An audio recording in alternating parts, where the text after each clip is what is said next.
बीमारियां जिनको जन्म कौन देता है? बैक्टीरिया, जीवाणु जिनको जन्म देते हैं, है ना? चलो, अब बात सुनो मेरी बात कि आज मैंने क्लास में जिन बच्चों की माइक्रोफोन में कम आवाज आती थी, मैंने यहाँ से वॉल्यूम बढ़वा दिया है। अब शायद किसी को भी कभी भी क्लास में आवाज कम की प्रॉब्लम नहीं आ रही होगी, है ना? आज सबको सही आवाज आ रही है ना? चलो स्टार्ट करें आज की क्लास। साउंड मैंने यहाँ से ठीक करवा दिया, पूरा ऑब्वियस डिलीट करके वापस अपलोड करवा के अपडेट करवाया मैंने उसको। तो एक बार मुझे कमेंट करके बता दो, अब तो किसी को भी माइक्रोफोन में आवाज कम नहीं सुनाई देती है ना? एकदम परफेक्ट साउंड आ रही होगी, क्योंकि आज मैंने आधा घंटा पहले आके बड़ी मेहनत करवाई इसके ऊपर, है ना? चलो फिर स्टार्ट करें अपनी आज की क्लास। हम पढ़ रहे थे बैक्टीरियल डिजीज। कल की क्लास में मैंने पढ़ाया था बैक्टीरिया क्या होते हैं। मैंने कहा था बैक्टीरिया अच्छे भी होते हैं और खराब भी होते हैं। अच्छे बैक्टीरिया को हम अच्छे काम में काम लेते हैं, और जो खराब बैक्टीरिया होते हैं वो हमें डिजीजेस करते हैं, हमें बीमारियां करते हैं। फिर हमने कल की क्लास में पहली बीमारी जो बैक्टीरिया करता है वो पढ़ी थी हमने कौन सी? तो आप क्या बताएंगे बेटा? कल हमने पढ़ी थी टीबी, जिसको हम ट्यूबरक्लोसिस कहते हैं या क्षय रोग कहते हैं। अब टीबी क्या होता है, कैसे होता है, कल की क्लास में हमने पढ़ा था। अब आज हम पढ़ेंगे टाइफाइड के बारे में। आज हम बैक्टीरियल डिजीज खत्म कर जाएंगे, है ना? हो सकता है तो वायरस के बारे में पढ़ लेंगे थोड़ा बहुत।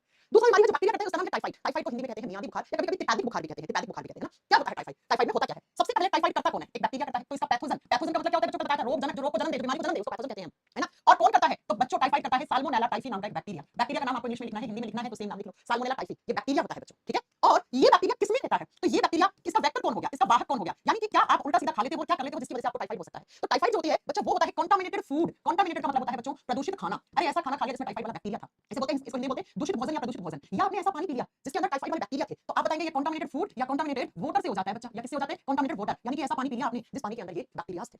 हाँ बिल्कुल होते हैं। तो आपने अगर ऐसा खाना खा लिया, ऐसा पानी पी लिया जिस पानी के अंदर ये बैक्टीरिया पनपे हुए थे, तो ये बैक्टीरिया खाना कहां से खाते हो? मुंह से खाते हो, तो ये बैक्टीरिया कहां जाएंगे? आपके पेट, और पेट से आगे आपकी होती है आंतें। तो ये आंतों में जाकर इंफेक्शन करते हैं बच्चों, ये इंटेस्टाइनल इंफेक्शन करते हैं। इंटेस्टाइनल इंफेक्शन का मतलब होता है आंतों में संक्रमण करते हैं। अंदर जो आपकी आंतें होती है ना, आंतरियां होती हैं, उसके अंदर जाके इंफेक्शन करते हैं बच्चों। अब जैसे ये बैक्टीरिया आपके मुंह से फूड पाइप से पेट में गए, पेट गड़बड़ हो जाएगा, है ना? लूज मोशन, दस्त वगैरह लगना शुरू हो जाएगा, उल्टी आना शुरू हो जाएगी, बुखार शुरू हो जाती है, और साथ में आपका आंतों में इंफेक्शन हो जाता है। तो चलिए मैं आपको बताती हूं कि इसमें क्या-क्या सिम्पटम्स दिखेंगे। हमें कैसे पता लगेगा हमें टाइफाइड बुखार के सिम्पटम्स हैं? तो देखो क्या-क्या होता है टाइफाइड के अंदर। बहुत तेज बुखार आती है, हाई फीवर का मतलब आपकी बॉडी का टेंपरेचर बढ़ जाता है। जब आप थर्मामीटर से टेंपरेचर मेजर करते हैं तो 101 102 डिग्री आपको बुखार मिलता है। आपको ठंड लगती है बहुत ज्यादा, गर्मी में भी अगर टाइफाइड होता है तो बहुत ज्यादा ठंड लगती है। लॉस ऑफ एपेटाइट का मतलब होता है भूख बंद हो जाती है, खाने में बदबू आना शुरू हो जाती है। हां, तो वैसे तो आप ये देखो बुखार बहुत सारे प्रकार की होती है, लेकिन मियादी बुखार जो होती है ना उसका एक लक्षण होता है, खाना खाने का मन नहीं करता है, उल्टी सा लगता है, खाने में बदबू सी आती है आपको, दूर भागते हो खाने से। ये मियादी का या टाइफाइड का सबसे बड़ा लक्षण माना जाता है, जिसको खाना या फ्रूट सब्जियां इनको देखकर एकदम गंदी सी स्मेल सी आने लग जाए और बिल्कुल खाना खाने का मन नहीं करे, तो आपके अंदर टाइफाइड वाला बैक्टीरिया है। अगला ये क्या करता है? ये स्टमक पेन करता है, पेट में दर्द होगा आपको, खाना खा भी लिया आपने जबरदस्ती, आपको पेट में दर्द हो जाता है। उसके साथ आप बताओगे बेटा रोज स्पॉट्स रैश, गुलाब का फूल होता है ना, गुलाब का फूल, उसका कैसा कलर होता है? उस कलर के आपके बॉडी में स्किन के ऊपर ऐसे रैशेस पड़ना शुरू हो जाते हैं। रैशेस का मतलब धमनियां जैसे पड़ने लग जाती है गुलाब के फूल जैसे कलर की। साथ में आपको कफ होगा, मांसपेशियों में अकड़न होगी, हाथ पांव टूटने लग जाएंगे बुखार के मारे, सर में बहुत दर्द रहेगा, नोजिया वोमिटिंग, मन मचलेगा, उल्टी आ जाएगी खाना खाते ही। साथ में डायरिया और कॉन्स्टिपेशन। डायरिया का मतलब होता है हमेशा दस्त लगना, कॉन्स्टिपेशन का मतलब होता है कब्ज होना। पहली बात तो खाना खाने का मन नहीं करेगा, खाना खाने का मन करेगा तो बेटा क्या होगा? आप बताओगे उल्टी आ जाएगी, उल्टी नहीं आएगी तो बेटा कब्ज हो जाएगी, कब्ज नहीं होगा तो दस्त लग जाएंगे और शरीर का वजन घटना शुरू हो जाएगा, आपको डॉक्टर ड्रिप चढ़ाएंगे, हॉस्पिटल में एडमिट कर लेंगे। अब अगर किसी का टाइफाइड बिगड़ गया, मतलब आप सही समय पे डॉक्टर के पास नहीं गए, देखो आपने ऐसा पानी पी लिया, इस पानी के अंदर साल्मोनेला टाइफी ये बैक्टीरिया थे। अब बैक्टीरिया तो माइक्रो ऑर्गेनिजम्स होते हैं, आपको दिखते नहीं है पानी के अंदर, आप पी लेते हो, तो आपके ना अगर बहुत दिनों तक टाइफाइड रहता है तो ये आपकी आंतड़ियां होती है, ये आपकी स्मॉल इंटेस्टाइन है, फिर इसके नीचे लार्ज इंटेस्टाइन होती है, तो बेटा आंतों में ना अल्सर हो जाते हैं। अल्सर का मतलब होता है छाले पड़ना शुरू हो जाते हैं, अंदर ऐसे आंतों के अंदर छाला होगा, फिर वो छाला फूट जाता है तो वहां से ब्लड निकलना शुरू हो जाता है, इंटरनली ब्लीडिंग होना शुरू हो जाती है। इसीलिए मैं कहता हूं टाइफाइड जब बिगड़ता है तो बहुत खतरनाक बीमारी होता है बेटा, ठीक है? तो ये बात याद रखना। ये सारे लक्षण एक जैसे दिखाई देते हैं बेटा, बुखार के सारे लक्षण एक जैसे होते हैं, लेकिन मैं आपको बता देती हूं अगर किसी को टाइफाइड होता है तो उसको खाने में बदबू आती है, खाना पचता नहीं है, उल्टी दस्त होने शुरू हो जाती है, ये टाइफाइड का सबसे बड़ा लक्षण होता है, ठीक है? तो अगर टाइफाइड बिगड़ा तो क्या होता है? हमारी जो आंतें होती हैं उनके अंदर अल्सर, अल्सर का मतलब होता है छाले पड़ने लग जाते हैं, ऐसे छाले से होंगे, फिर वो छाला फटेगा, उसमें से खून निकलेगा, तो इंटरनली ब्लीडिंग होने लग जाती है, और जब आप पोटी-पोटी करते हो या सुसु करते हो तो उसमें खून आना शुरू हो जाता है बेटा, इसे कहते हैं टाइफाइड बिगड़ना। तो आप डॉक्टर के पास जाओगे, डॉक्टर आपको क्या करेंगे? बाहर से तो खाना खा नहीं पा रहे, शरीर के अंदर कमजोरी आ रही है, आपको जिंदा रखना है, तो आपको डॉक्टर हॉस्पिटल में एडमिट कर लेते हैं 3 से 4 दिन के लिए, आपको ड्रिप्स चढ़ा के, आपको बाहर से ग्लूकोज डेक्सट्रोज दे के आपको जिंदा रखते हैं 4-5 दिन के लिए। बहुत सारी एंटीबायोटिक्स दी जाती हैं, वो एंटीबायोटिक्स क्या करती हैं? ये आपके पेट और आंतों में जो टाइफाइड वाले बैक्टीरिया है उनको खत्म कर देती हैं, उनको खत्म कर देती हैं, ठीक है बच्चों? तो ये होता है टाइफाइड। अब टाइफाइड से बनने वाला एक क्वेश्चन होता है, मैम कैसे पता लगेगा हमें टाइफाइड हुआ है? तो डॉक्टर्स करते हैं बच्चों आपका टेस्ट करते हैं, और टाइफाइड के लिए जो टेस्ट किया जाता है उस टेस्ट का नाम होता है विडाल टेस्ट। तो एग्जाम में आता है कि कौन सी बीमारी के लिए विडाल टेस्ट किया जाता है, या टाइफाइड का पता करने के लिए क्या आप कौन सा टेस्ट करवाते हो? तो विडाल टेस्ट किया जाता है। इसमें आपका ब्लड का सैंपल लिया जाता है, खून लिया जाता है, और अगले दिन आपकी रिपोर्ट आती है, तो अगर आपके ब्लड में ये बैक्टीरिया घूम रहे हैं तो यस आप विडाल पॉजिटिव आ जाता है, तो आपको टाइफाइड हुआ है इसका मतलब। यहां से बनने वाली क्वेश्चन क्या है? बस आपको ये जानना है टाइफाइड एक बैक्टीरिया से होता है, कौन सा बैक्टीरिया? साल्मोनेला टाइफी नाम का बैक्टीरिया। इसके लिए कौन सा टेस्ट करते हैं? विडाल टेस्ट करते हैं। अब आप मुझे ये बताइए कि मैं कह रही हूं आपको इसमें खाना पचता नहीं है, उल्टी हो जाती है, दस्त हो जाती है, इसका मतलब टाइफाइड सबसे ज्यादा कौन से सिस्टम को इफेक्ट करता है? इसका मतलब मैम टाइफाइड जो होता है वो सबसे ज्यादा आपके डाइजेस्टिव सिस्टम को इफेक्ट करता है, और आप खुद समझिए डाइजेस्टिव सिस्टम खाने को पचाता है और पचने के बाद हमारी बॉडी में एनर्जी पहुंचाने का काम करता है। जब यही सिस्टम खराब हो जाएगा, इसी सिस्टम में प्रॉब्लम हो जाएगी, तो आपकी बॉडी में एनर्जी की कमी होने लग जाएगी, है ना? तो जिससे क्या हो जाता है? आपके बॉडी के अंदर फटीग, थकान रहता है, चक्कर आते हैं, उठने में बहुत कमजोरी हो जाती है शरीर के अंदर, तो इसी को हम क्या कहते हैं? इसी को हम टाइफाइड कहते हैं। तो ये दूसरा बीमारी जो किससे हुआ है? जो हमें होता है टाइफाइड आपका बैक्टीरिया से। अगला आइए, अगला आता है 3 नंबर पे न्यूमोनिया। न्यूमोनिया आपने सुना होगा कुत्तों को और बच्चों को बहुत जल्दी क्या हो जाता है? न्यूमोनिया हो जाता है, हो जाता है न्यूमोनिया। स्पेलिंग में पी आता है लेकिन प्रोनाउंस करते हैं तो एन से करते हैं, तो न्यूमोनिया।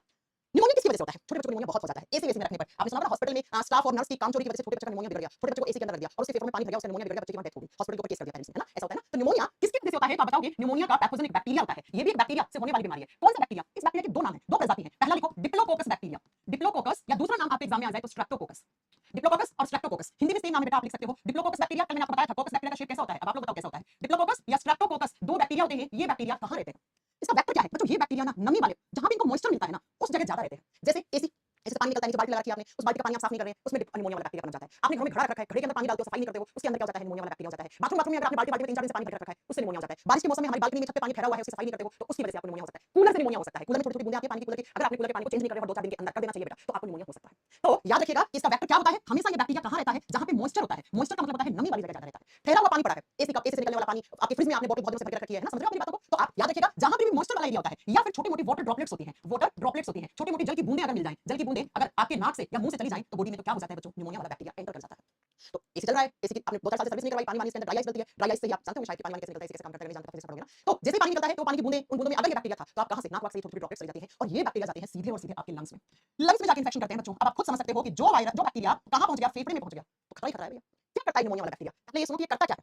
निमोनिया वाला बैक्टीरिया इस तरीके से, मैं आपको सिम्पटम समझाती हूँ कि होता क्या है, पता कैसे लगेगा छोटे बच्चों की इम्यूनिटी कमजोर होती है, रोगों से लड़ने की प्रतिरोधक क्षमता कमजोर होती है, छोटा बच्चा 3-4 महीने का, क्या ही तो इम्यूनिटी होगी उसमें, अभी तो उसका प्रॉपर वैक्सीनेशन नहीं हुआ है, कई साल तक तो वैक्सीन लगती रहती है, तो उस बच्चे के अंदर निमोनिया वाला जो वायरस है वो जल्दी पकड़ लेता है। बूढ़े लोगों को निमोनिया बहुत जल्दी हो जाता है, बूढ़े लोगों की इम्यूनिटी कमजोर होती है। देखो क्या होता है, चेस्ट में पेन होगा, छाती में दर्द होगा, क्यों? क्योंकि छाती में तो आपके लंग्स होते हैं, फेफड़े होते हैं और ये फेफड़ों में जाकर इन्फेक्शन करता है। उसके साथ बहुत तेज सर में दर्द होगा, है ना, और बहुत ज्यादा बच्चे को कफ आएगा, खांसी आएगी, खांसी के साथ कफ आएगा, सर में बहुत ज्यादा दर्द होगा और छाती में दर्द होगा और जो स्किन है ना वो पैलोर बन जाती है, पैलोर का मतलब स्किन ऐसे पीली सी पड़ जाती है और लटक सी जाती है बच्चे की स्किन, पीली पड़ सकती है या नीली पड़ सकती है स्किन, ऐसा लगेगा बच्चे के नाखून पीले से हो रहे हैं या नीले से हो रहे हैं, अजीब तरीके का कलर हो रहा है नाखूनों का, स्किन भी बहुत ज्यादा पीली, पीलिया नहीं है, पीलिया अलग होता है, ठीक है, पीलिया अलग बनाएंगे आपको, तो पीली सी या नीले से कलर के नाखून होने लग जाते हैं, तो आप तुरंत डॉक्टर के पास लेके जाओगे, डॉक्टर कहेगा देखिए इनको तो निमोनिया के सिम्पटम्स हैं। अब निमोनिया में होता क्या है वो सुनो, ये हमारे फेफड़े और ये फेफड़ों के अंदर एल्वेलाई, अब मैं बार-बार नहीं बताऊंगी एल्वेलाई क्या होती है, ये एक नॉर्मल इंसान की एल्वेलाई है, ये देखो कितनी हेल्दी है, एकदम बढ़िया। फेफड़ों की जो कोशिकाएं होती हैं उनको एल्वेलाई या कुपिका कहते हैं और ये जो कोशिकाएं होती हैं ये बेटा नॉर्मल इंसान की, एक स्वस्थ इंसान की है, लेकिन जिसको निमोनिया होता है वो निमोनिया वाला बैक्टीरिया इन एल्वेलाई में आता है और इन एल्वेलाई में इनको क्या लिख रखा है देखो, इन एल्वेलाई में तो सूजन पैदा कर देगा, इन्फ्लेमेशन कर देगा, एल्वेलाई के अंदर इन्फेक्शन कर देगा और धीरे-धीरे यहाँ पर पस सा पड़ना शुरू हो जाता है, इन एल्वेलाई के अंदर फ्लूइड भर जाता है, फ्लूइड का मतलब होता है पस भर जाता है, ये पस से भर जाती है एल्वेलाई और फिर ये एल्वेलाई फटना शुरू हो जाती है। तो बच्चों जब एल्वेलाई फट गई तो आप समझिए क्या होगा, तो इस इंसान के बॉडी में धीरे-धीरे ऑक्सीजन की कमी आ जाती है और फिर अटैक पड़ने से मर जाता है ये बच्चा,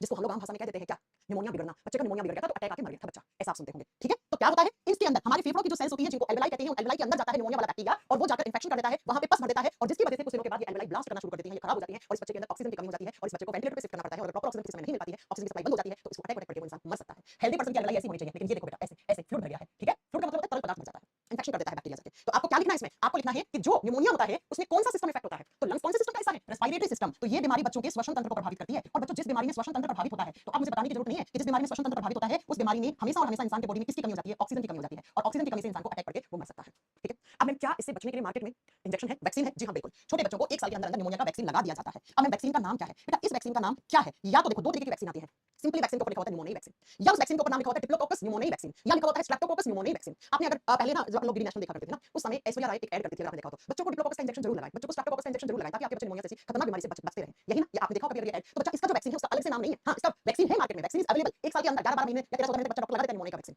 ठीक है। और क्या होता है इस वैक्सीन का नाम, इस वैक्सीन का नाम यही है diplococcus pneumonia vaccine, Streptococcus pneumonia vaccine. तो एग्जामिनर इसका वैक्सीन नहीं पूछता है, एग्जामिनर उसी का वैक्सीन पूछता है जिसका अलग से होता है ना, कोई नाम अलग से है, जैसे आप सोचो मैंने बताया था आपको ट्यूबरकुलोसिस का वैक्सीन जो है वो बीसीजी था तो अलग नाम था इसलिए पूछ लिया, अब ये तो आपको लगा दोगे, आप मुझे हो जाएगा निमोनिया का वैक्सीन कौन सा होता है तो ऑप्शन में आपको याद होगा तो भूल दोगे, ठीक है। तो लेकिन आपको याद रखना है निमोनिया होता कैसे है, कौन से बैक्टीरिया की वजह से होता है। चल अगली बार लिखेंगे, नेक्स्ट लिखेंगे कोलेरा, अगला लिखेंगे हम कोलेरा, कोलेरा को बोलते हैं हिंदी में हेजा। हाँ मैम हेजा बहुत था 2004-2005 में, एक गांव में सारे बच्चे लोग एक साथ बीमार हो जाते थे हेजा से, याद करो आप, जब ये इतने ज्यादा ये एक्वागार्ड फिल्टर वाटर फिल्टर जब तक नहीं चले थे ना, ये आरओ नहीं चला था, तब लोग खराब पानी पीते थे, है ना, तो उसी पानी से हेजा होता था, गांव में 100 लोग 200 लोग एक साथ हेजे से प्रभावित हो जाते थे। तो लिखिए कोलेरा जिसको हम हेजा कहते हैं, हेजा किससे होता है, एक बैक्टीरिया से, कौन सा बैक्टीरिया का नाम तो याद करना पड़ेगा, इसका पैथोजन कौन है बेटा, एग्जाम में ना पैथोजन और वेक्टर एग्जाम में काम आते हैं बस। इसका जो पैथोजन होता है उस बैक्टीरिया का नाम होता है Vibrio cholerae bacteria, Vibrio cholerae bacteria, ये विब्रियो हिंदी में सेम नाम है बच्चों, लिख सकते हो आप, विब्रियो कोलेरी बैक्टीरिया, जीवाणु, ये बैक्टीरिया का नाम है, ये बैक्टीरिया सबसे ज्यादा रहता है पानी में, तो इसका वेक्टर क्या हो गया पानी। अब ऐसा पानी जिसके अंदर ये बैक्टीरिया हो सकता है तो उस पानी को आप कंटामिनेटेड वाटर कहोगे, कंटामिनेटेड का मतलब होता है प्रदूषित भोजन या प्रदूषित खाना या पानी, यानी ऐसा पानी जिस पानी के अंदर ये बैक्टीरिया हो सकते हैं, है ना, तो आप क्या बोलोगे उसको, उसको प्रदूषित पानी कहोगे। सबसे ज्यादा ये पानी से फैलता था, ठीक है, पानी में हेजा वाले बैक्टीरिया आते थे, अब सारे गांव के लोग एक जैसे तो पानी पीते हैं, अब क्या आगे, अब हेजा वेजा ना के बराबर बच गया बेटा, क्यों बच गया, क्योंकि अब हम लोग मिनरल वाटर पीते हैं, लगभग सारे लोग मिनरल वाटर पीते हैं, मिनरल वाटर में मिनरल्स होते हैं, है ना, जो इंप्योरिटीज होती हैं वो आरओ को मिनरल्स में कन्वर्ट कर देता है और अब हमारी बॉडी में इतना सफिशिएंट अमाउंट में मिनरल्स आने लगे हैं कि ऐसे बैक्टीरिया से वो खुद ही ले लेते हैं, ठीक है। तो बेटा होता क्या है हेजा के अंदर, हेजा करता क्या था वो सुनो, तो जैसे ही आपने ऐसा पानी पिया जिसके अंदर हेजे वाला बैक्टीरिया था तो क्या करता था, ये हेजे वाला बैक्टीरिया विब्रियो कोलेरी बैक्टीरिया, हेजे का पता कैसे लगता है कि हमें हेजा ही हुआ है, देखो हेजे के 2 मेन लक्षण थे, पहला दस्त लगना, अब दस्त भी कैसा, पानी वाला दस्त एकदम, हम इंसान खा नहीं पाता था हेजे में, जो पानी पीते दस्त लग जाता था, है ना, दस्त लगना समझते हैं ना, पानी पीते कभी कभार वाटरी डायरिया, वाटरी डायरिया का मतलब दस्त लगना, वाटरी का मतलब पानी पीते ही दस्त लग जाता था, पानी पीते उल्टी या दस्त, तो देखो दूसरा कैसे लिखा हुआ है वोमिटिंग, वोमिटिंग, पानी पीते वापस पानी गिर गया उल्टी से, है ना, उसको दस्त लगे वापस, और शरीर के अंदर पानी की कमी हो जाती थी, dehydration, dehydration is the main symptom of cholera disease, मैंने कहा पानी पीते ही दस्त या उल्टी हो जाता था तो बॉडी के अंदर पानी की कमी हो जाती थी, तो इंसान को जब कोलेरा होता था ना तो कोलेरा से बच भी जाता था लेकिन डिहाइड्रेशन से नहीं बच पाता था, पानी की कमी से मर जाता था इंसान। तो याद रखिएगा इस बीमारी में डिहाइड्रेशन होता था बॉडी के अंदर बहुत ज्यादा, डिहाइड्रेशन का मतलब होता है पानी की कमी, निर्जलीकरण हो जाता था, बॉडी को जितना पानी चाहिए, आप जानते हैं हमारा बॉडी 68 से 70% पानी से बना हुआ होता है, इतना पानी तो बॉडी के अंदर होना चाहिए, पानी नहीं रहता था, तो अंदर का सारा सिस्टम हिल जाता था। तो बच्चों ये मेन सिम्पटम थे आपके कोलेरा को पहचानने के लिए कि पानी पीते ही उल्टी दस्त हो जाना, बॉडी में पानी की कमी, चक्कर आते थे, स्किन एकदम लटक जाती थी, सूख जाती थी, होंठ सूख जाते थे, फट जाते थे, स्किन फटना शुरू हो जाती थी, नाखून टूटना शुरू हो जाते थे, बाल झड़ना शुरू हो जाते थे, ये कोलेरा के आपके सिम्पटम्स होते हैं। और जब बॉडी में पानी की कमी होती है तो इंसान की हार्ट बीट बहुत तेज चलना शुरू हो जाती है, हार्ट अटैक आने के चांसेस बढ़ जाते हैं, इंसान का बीपी बढ़ जाता था, तो शायद लिखा हुआ कहीं पर ना रैपिड हार्ट बीट, जब बहुत दिनों तक डिहाइड्रेशन रहता है तो इंसान का क्या होता है, खून में इंफेक्शन होने लग जाता है, हार्ट बीट ज्यादा होने लग जाती है, ब्रेन तक इंफेक्शन चला जाता है। तो बच्चों ये याद रखना ये कोलेरा की वजह से होता था। तो कोलेरा अगेन याद रखना आपके डाइजेस्टिव सिस्टम को इफेक्ट करता था, मेन आपको याद रखना है कि इस बीमारी में डिहाइड्रेशन होता है। एक मैं आगे पढ़ाऊंगी, कुत्ता जब काटता है तो रेबीज हो जाता है, रेबीज में भी डिहाइड्रेशन होता है बच्चों, डिहाइड्रेशन। और दूसरा याद रखना ये कोलेरा बीमारी हमारी डाइजेस्टिव सिस्टम को प्रभावित करती थी, खाया खाता था इंसान को पचता ही नहीं था, पानी ही बॉडी में एब्जॉर्ब नहीं हो पाता था, तो पाचन तंत्र प्रभावित होता था इस बीमारी में। तो लिख दीजिए पाचन तंत्र प्रभावित किससे फैलती थी, पानी से ज्यादा फैलती थी, पानी में ये बैक्टीरिया सर्वाइव करते थे। तो हेजे में सबसे ज्यादा हमारा पेट, हमारी आंतें, हमारा गले वाला फूड पाइप ये सब प्रभावित होता था। ये कोलेरा हो गया। अगला लिखो, प्लेग। प्लेग किसकी वजह से होता है? चूहे की वजह से। 5 नंबर पे प्लेग रोग। प्लेग को काली मौत भी कहते हैं बच्चा।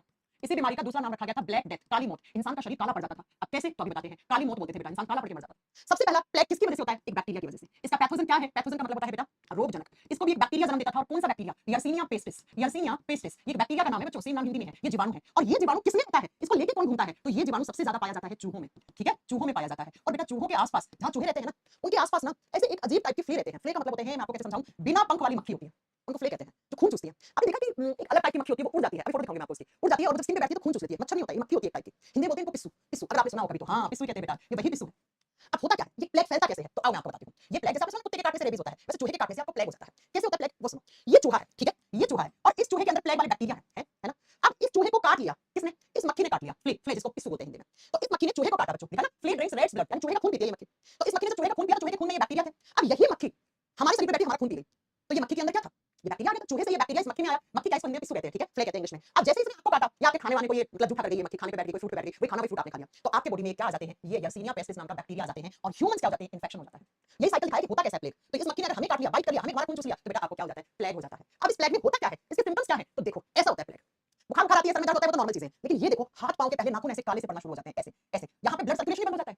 ये बैक्टीरिया जाके खून में इंफेक्शन करते हैं। इस हिस्से में, नाखून वाले हिस्से में, यहाँ वाले हिस्से में खून नहीं आ पाता है। पांव की उंगलियां ऐसे काली पड़ जाती थी और स्किन के ऊपर ऐसे काले काले धब्बे पड़ जाते थे, ऐसे काले काले धब्बे। इन धब्बों को ब्यूबो कहा जाता था। लिखा ना ब्यूबोनिक ऊपर, ब्यूबो। ब्यूबो का मतलब होता है black spot on skin. Skin के ऊपर काले धब्बे पड़ना ब्यूबो कहलाते हैं बच्चा। और ऐसे ये काले धब्बे पड़ के बॉडी के किसी भी ऑर्गन में, किसी भी हिस्से में ऑक्सीजन और खून का ट्रांसपोर्टेशन बंद हो जाता था। ठीक है, आई मेरी बात समझ में? क्या मेरी बात समझ में आई? है ना? हाँ, इसको हिंदी में काली मौत कहते हैं। इंसान का शरीर ऐसे काला पड़ जाता था, काला पड़ के मर जाता था इंसान। अब क्यों मरता था? क्योंकि ये जो बैक्टीरिया है ये खून में इन्फेक्शन करते हैं। अब आप समझते हो कि खून में अगर इन्फेक्शन हो गया तो खून का काम होता है ऑक्सीजन भेजना, ग्लूकोज भेजना, कुछ भी हमारे बॉडी को पहुंच नहीं पाता था। ऑर्गन्स धीरे धीरे डैमेज होते थे, इंसान मर जाते थे। तो इसी को कहते हैं प्लेग। लेकिन अब हमारे इंडिया में ये ना के बराबर है। ना के बराबर है ये प्लेग। देखो ऐसी होती है वो, फ्ले ऐसी होती है, पंख नहीं लेकिन उड़ पाती है, ये देखो ऐसी होती है पिस्सू। तो इस चूहे को पिस्सू ने काटा, इस पिस्सू ने आपको काट दिया यहाँ पर मान लो, तो आपके अंदर क्या आ गया? ये बैक्टीरिया आ गया, ये बैक्टीरिया आ गया। ठीक है, तो चलिए याद रखेंगे आप इस चीज को कि काली मौत कौन सी बीमारी को कहते हैं, प्लेग किससे? अच्छा एग्जाम में क्वेश्चन आएगा प्लेग का वेक्टर कौन है, तब आप क्या करके आओगे? चूहा या फ्लेग, पिस्सू, इन दोनों में प्लेग वाले बैक्टीरिया रहते हैं। ये इसको काटता है, ये इसको काटता है और फिर यही ह्यूमंस को काटता है, हम लोगों को काटता है। तो बेटा क्या हो जाता है हमारी बॉडी के अंदर? ये बैक्टीरिया आ जाते हैं। काले काले धब्बे, हाथ पांव काले, हाथ की उंगलियां, नाखून काले पड़ना शुरू हो जाते हैं। चलो फिर अगला। अगली जो बीमारी होती है वो होती है बेटा टिटनस। 6 नंबर पे टिटनस। अरे हाँ मैम, टिटनस हमने सुना है। जब कभी चोट लगती है तो हमारी मम्मी कहती है भागकर डॉक्टर से टिटनस का इंजेक्शन लगवाओ। जी बिल्कुल सही कहती है आपकी मम्मी। अगर आपको चाकू से हाथ कट गया, ब्लेड से हाथ कट गया, अगर कोई लोहे के किसी औजार से हाथ कट गया, तो तुरंत आपकी मम्मी कहती है कि भाग के जाओ डॉक्टर से टिटनस का इंजेक्शन लगवा के आ जाओ। पहली बात, टिटनस एक बैक्टीरियल डिजीज होती है। इसका रोगजनक कौन है? तो क्लोस्ट्रिडियम टिटानी। क्लोस्ट्रिडियम टिटानी इस नाम का एक बैक्टीरिया होता है, क्लोस्ट्रिडियम टिटानी। ये बैक्टीरिया कहाँ रहता है वो मेन है, आपको जानना जरूरी है। क्लोस्ट्रिडियम टिटानी ये दो जगह रहता है बच्चों सबसे ज्यादा। इसका वेक्टर कौन है? इसका वाहक कौन है? किससे चिपका हुआ होता है? ये किसी मेटल के ऊपर चिपका हुआ हो सकता है, जैसे सोने के ऊपर चिपक सकता है ना, लोहा। हमारे घर में लोहे की कितनी सारी चीजें होती हैं। हमारे घरों में कितने सारे लोहे के इंस्ट्रूमेंट होते हैं, उनसे कट गया आपका हाथ, और हो सकता है जिस मेटल से कटा आपका हाथ, अब सोने से हाथ नहीं कटता, हाथ काटने के लिए किसके पास सोना है? हाथ काटने के लिए तो हमारे पास लोहा ही है ना। लेकिन कोई भी मेटल के ऊपर चिपका हो सकता है, मैं ये बता रही हूं आपको। तो जैसे सबसे ज्यादा ये चिपका होता है आयरन पे या स्टील पे, तो स्टील की किसी चीज से आपका हाथ कटा, आयरन लोहे की चीज से हाथ कटा, या फिर ये वाले बैक्टीरिया रहते हैं सोइल में। सोइल का मतलब मिट्टी में। जब कभी आपको चोट लगती है, हाथ उंगली कट जाती है, तो आप क्या करते हैं? आप सबसे पहले डॉक्टर कहते हैं उस चोट को कवर करो। क्यों करो कवर? क्योंकि अगर आप यहाँ वहां मिट्टी में हाथ दे दिया, उस मिट्टी के अंदर ये बैक्टीरिया हुआ, तो आपको टिटनस हो सकता है। पांव में चोट लगी, नंगे पांव घूमिए, मिट्टी में ये बैक्टीरिया हुए, तो आपको क्या हो जाएगा? बैक्टीरिया जाते हैं। बेसिकली मैं आपको बताऊं, ये बैक्टीरिया ना जहां पर वुंड होता है ना, घाव से अंदर आते हैं हमारे शरीर में। बस घाव खुला नहीं छोड़ना आपको। चोट लग गई आयरन वाले से, लोहे वाले से, कोई हाथ उंगली कुछ मार कर दी, एक तो वो ध्यान रखना है। दूसरा, चोट को हमेशा घाव है उसको ढक के रखना है, पट्टी करके रखना है। क्योंकि अगर आप घाव को खुला छोड़ोगे ना, तो मिट्टी से कहीं ना कहीं से या किसी और मेटल को घर में टच करोगे, काम करोगे, तो उससे ये बैक्टीरिया एंटर कर सकते हैं बॉडी में। क्या करेंगे मैम ये बैक्टीरिया? अगर आ गए तो क्या कर देते हैं? चलो आपको दिखाते हैं कि अगर ये आ गए तो करते क्या है। ये देखो बच्चा, इस फोटो से समझो ये फोटो क्या कहना चाहती है।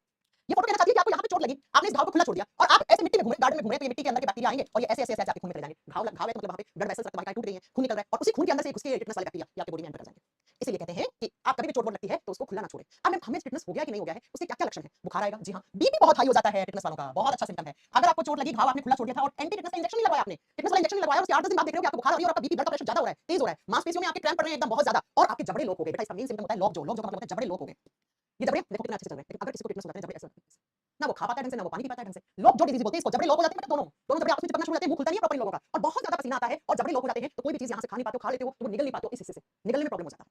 तो उसी को क्या कहते हैं? उसी को हम टिटनस कहते हैं। टिटनस के दो मेन लक्षण होते हैं बेटा। पहला, जबड़े लॉक होना, दोनों जबड़ों के बीच का गैप कम हो जाता है, इंसान ऐसे बोलते हो हाँ बोलो ऐसा वाला, है ना। और दूसरा, टिटनस के अंदर बीपी बहुत ज्यादा हाई होता है और पसीना बहुत ज्यादा आता है इंसान को। अगर आपको रिसेंटली कभी चोट लगी है, लोहे वैसे हाथ कट कर आपने टिटनस का इंजेक्शन नहीं लगाया, अब भूल गए, आपने अवॉइड कर दिया, तो उसके बाद अगर आपने ये 3 सिम्पटम दिख रहे हैं तो बेटा आपको टिटनस हो गया है।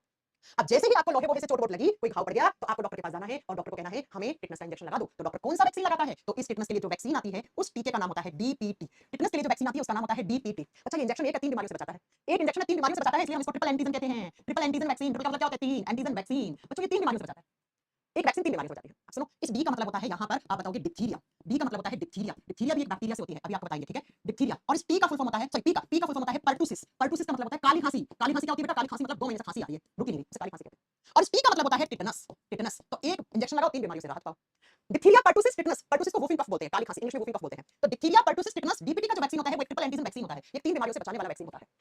ठीक है, तो एग्जाम में क्वेश्चन क्या आएगा कि मेटल्स के ऊपर कौन सा बैक्टीरिया पाया जाता है, लोहे वोहे पे कौन सा बैक्टीरिया पाया जाता है, घाव को खुला छोड़ दिया तो कौन सा बैक्टीरिया आ जाता है, टिटनस कौन से बैक्टीरिया की वजह से होता है, जबड़े लॉक हो जाना, बीपी हाई होना, पसीना आना, कौन सी बीमारी के मेन लक्षण है टिटनस के, डीपीटी का टीका कौन कौन सी बीमारी से बचने के लिए लगाते हैं, तीनों, डीपीटी का फुल फॉर्म क्या है या टिटनस से बचने के लिए कौन सा आपको वैक्सीन लगाना है, ये गवर्नमेंट हॉस्पिटल में 25 रुपए लगते हैं, रिसिप्ट करती है, प्राइवेट हॉस्पिटल वाले लूटते हैं भैया, उनकी मर्जी, 50 रुपए दे लेते हैं इसका, है ना, और कोई 500 700 रुपए दे लेते हैं टिटनस के इंजेक्शन का, लेकिन गवर्नमेंट हॉस्पिटल में 30 40 रुपए लग जाता है, तो कभी भी आपको ऐसी कोई कंडीशन हो तो भाग के टिटनस का इंजेक्शन लगवा के आए। चलिए छठी बीमारी, सातवीं बीमारी हम अगली कौन सी लिखेंगे टिटनस के बाद, टिटनस के बाद लिखना है आपको डिप्थीरिया, ये वाला इंजेक्शन वाली है ना, 7 नंबर पे डिप्थीरिया डिजीज, डिप्थीरिया एकदम टिटनस जैसा ही होता है, मिलता जुलता टिटनस के जैसा ही होता है, लेकिन बैक्टीरिया का नाम अलग होता है बेटा, यहाँ पे जो बैक्टीरिया होता है वो होता है कोर्नीबैक्टीरियम डिप्थीरिया बैक्टीरिया, लक्षण लगभग सेम से होते हैं, इसलिए दोनों का एक ही वैक्सीन लग जाता है, इसका पैथोजन इसका रोगजनक कौन होता है, कोर्नीबैक्टीरियम डिप्थेरी बैक्टीरिया, ये सारे नाम याद करने हैं, मुझे याद है, वैसे आपको याद करने हैं बेटा, ठीक है, कोई ट्रिक नहीं है इनको याद करने की, कोर्नीबैक्टीरियम डिप्थेरी बैक्टीरिया, अब इसके फुल फॉर्म में डिप्थेरिया आ रहा है, डिप्थेरिया आ रहा है तो आप समझ गए होंगे बेटा, समझ गए होंगे क्या ये डिप्थेरिया रोग करेगा, ये डिप्थीरिया वाला बैक्टीरिया रहता कहाँ है, ये वेक्टर, इसका वेक्टर कौन हो सकता है, इसका वाहक कौन हो सकता है बेटा, ये पानी से फैल सकता है, ये पानी में रह सकते हैं, ठीक है, ये हवा में रह सकते हैं, एयर, एयर का मतलब हवा, ये बैक्टीरिया हवा में रह सकते हैं, ये बैक्टीरिया फूड भोजन में रह सकते हैं, तो आपको चोट वोट लगी उसके बाद आपने घाव को खुला छोड़ दिया है ना, और नहा रहे हो पानी जा रहा है, अगर उस पानी में क्या ये बैक्टीरिया वो इन्फेक्शन हो जाएगा,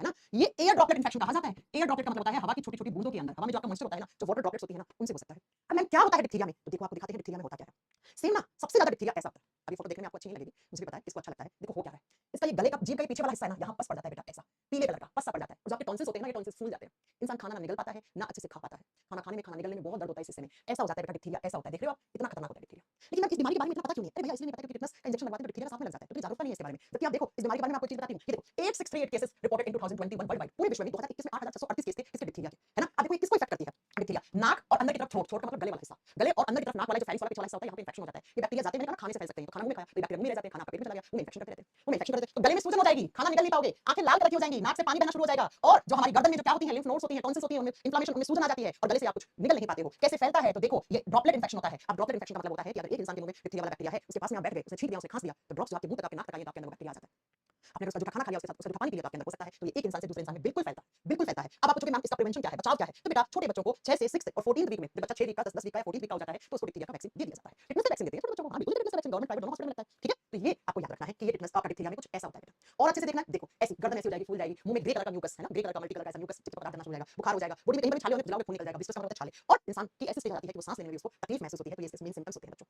अगली बीमारी तो और खतरनाक है भैया, अगली बीमारी कुष्ठ रोग, कुष्ठ रोग के बारे में आपने सुना होगा, 8 नंबर पे लिखोगे आप लेप्रोसी, लेप्रोसी भी किससे होती है, लेप्रोसी को हिंदी में बोलते हैं कुष्ठ रोग, लेप्रोसी भी बैक्टीरिया से होती है, इसी बीमारी का एक दूसरा नाम होता है हैंसन्स डिजीज, इस बीमारी की खोज हैंसन नाम के वैज्ञानिक ने की थी, तो इसका नाम है दूसरा हैंसन्स डिजीज, ठीक है, हैंसन्स डिजीज हिंदी में बोलते हैं हैंसन कारी रोग, हैंसन होगा बेटा, हैंसन कारी रोग इसी को कहते हैं, हैंसन कारी रोग वैज्ञानिक का नाम है ये। अब होता क्या है इसमें, पहले तो इसके पैथोजन का नाम लिखो, कौन से बैक्टीरिया की वजह से होती है, बीमारियों वाला चैप्टर पढ़ के ऐसा लगता है ना कि अरे बाबा कितने सारे प्रकार की बीमारियां हैं, हम बहुत लकी हैं जो इन सब बीमारियों से बचे हुए हैं, और एक्चुअल में आप लकी हो क्योंकि आजकल भारत देश में इलाज करवाना बहुत महंगा हो गया बच्चा। पैथोजन कौन सा, Mycobacterium leprae bacteria, Mycobacterium leprae, ये इस बैक्टीरिया का नाम है, माइकोबैक्टीरियम लेप्राई, सेम नाम हिंदी में आप लिख सकते हो, माइकोबैक्टीरियम लेप्राई, फुल फॉर्म में लेप्राई आता है तो लेप्राई से लेप्रोसी याद कर लोगे, ठीक है, ये करता है।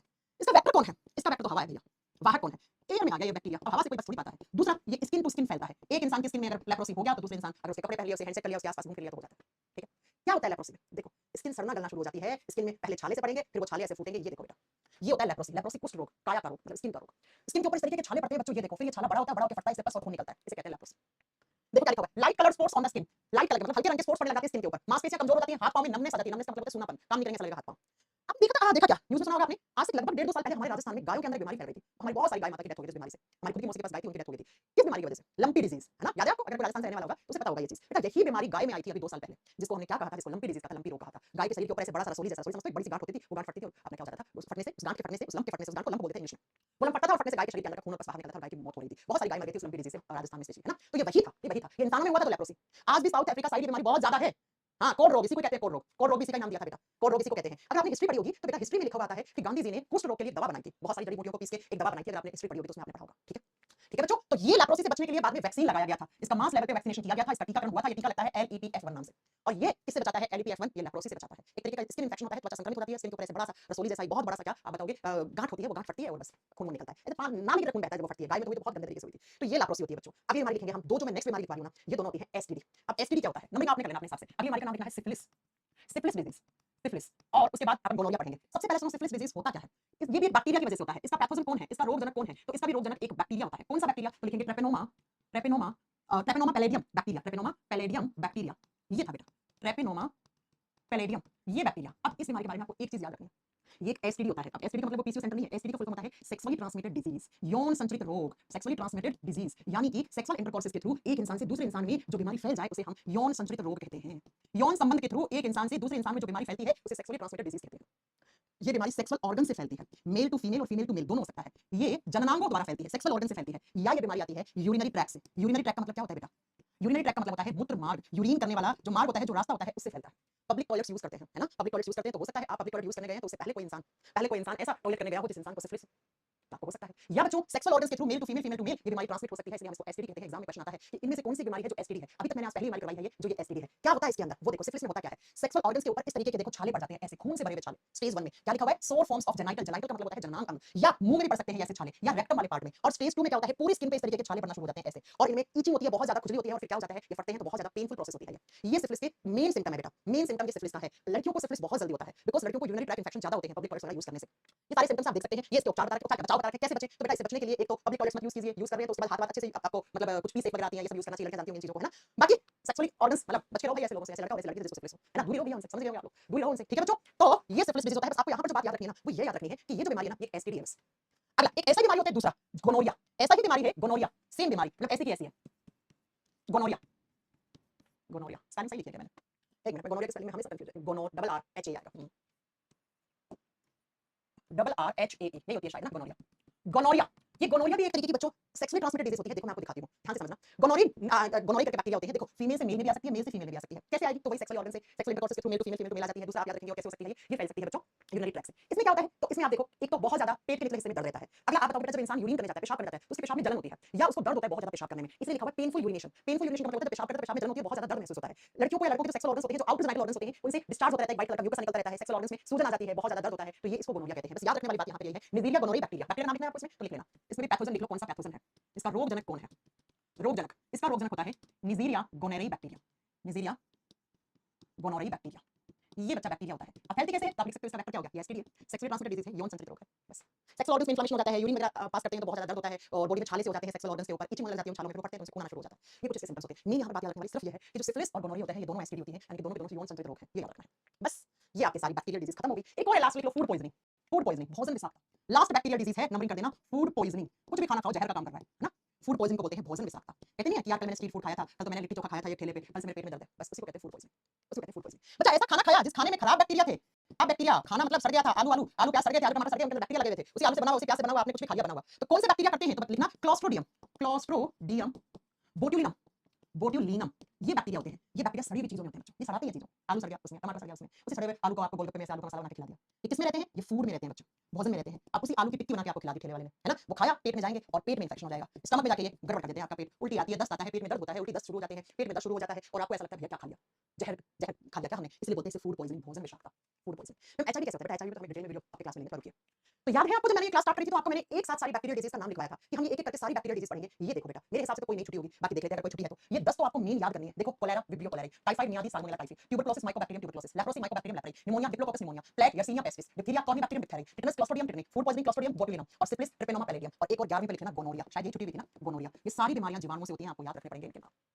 अब हम नेक्स्ट क्लास में पढ़ेंगे वायरस डिजीज, ऐसी बीमारियां जो वायरस फैलाते हैं, जैसे एचआईवी एड्स, जैसे डेंगू, जैसे स्मॉल पॉक्स, है ना, जैसे बर्ड फ्लू, जैसे स्वाइन फ्लू, ये सारे आपने कभी ना कभी नाम सुने होंगे अपनी जिंदगी में, जैसे कोरोना, है ना? ये सारे हम पढ़ेंगे। वायरस डिजीज ज्यादा है बेटा, तो क्लास लगेगी, एक क्लास एचआईवी एड्स सिखा जाती है, ठीक है? यस एक बिल्कुल सही कहा, हेमोग्लोबिन बढ़ने से बॉडी में हीट बढ़ जाती है, बिल्कुल बढ़ जाती है, हेमोग्लोबिन ऑक्सीजन कैरी करता है, ज्यादा ऑक्सीजन ज्यादा बढ़ने से बॉडी का टेंपरेचर बढ़ जाता है बेटा, बिल्कुल सही कहा ये आपने, कहा पढ़ा बेटा, अच्छा पढ़ा। ठीक है बच्चों, चला जाए फिर, आज के लिए बहुत है, ये सारी बीमारियां याद रखना। हम प्याज में गंधक किसकी वजह से होती है? सल्फर और सल्फर के कंपाउंड्स की वजह से होती है, प्याज लहसुन अदरक में स्मेल। चलें अब एक क्लास एचआईवी एड्स का तो हम वीडियो अपलोड करवा देंगे, अब ऐसे ही पढ़ लोगे उसको। आज से खाना बंद, खाना नहीं बेटा, खराब खाना बंद, सड़ा हुआ खाना बंद, बारिश के मौसम में बाहर का खाना बंद, ऐसे बोलो बेटा। बेटा एड्स पढ़ाएंगे ना आगे, उत्तम जी रुको तो सही, एड्स को तो हम बहुत डिटेल में पढ़ाएंगे बेटा, ऐसा कि कभी आपने सुना ही नहीं होगा, क्योंकि एड्स के बारे में जानकारी फैलाना बहुत जरूरी होती है।